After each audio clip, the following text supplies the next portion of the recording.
எம்ஜிஆருடைய பலம், எம்ஜிஆருடைய 67 வெற்றிக்கு இன்னொரு முக்கியமான காரணம், எம்ஜிஆர் குண்டடிப்பட்டு ஹாஸ்பிட்டல்ல இருந்தார். அவர் முதல் சுற்றுப்பயணம், பிரச்சார சுற்றுப்பயணம் முடிச்சுட்டு வந்த பிறகு ஜனவரி 12ஆம் தேதி அவரை சுட்டுடுறார் திரைப்பட வில்லன் எம்.ஆர். ராதா. அப்புறம் ஹாஸ்பிட்டல்ல எம்ஜிஆர் இருக்கார். காளிமுத்து பதிகிறார். எம்ஜிஆருடைய குண்டடிப்பட்டு எம்ஜிஆர் யார்கிட்டையும் அப்பீல் பண்றது, எனக்காக அவர் வேண்டுகோள் வைக்கிறார்.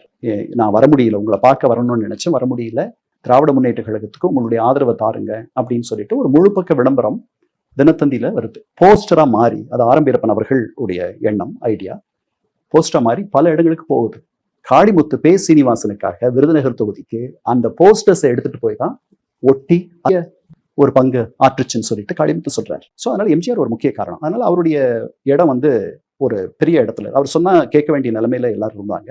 மூன்றெழுத்தில் என் மூச்சிருக்கும், அது முடிந்த பின்னாலும் பேச்சிருக்கும்.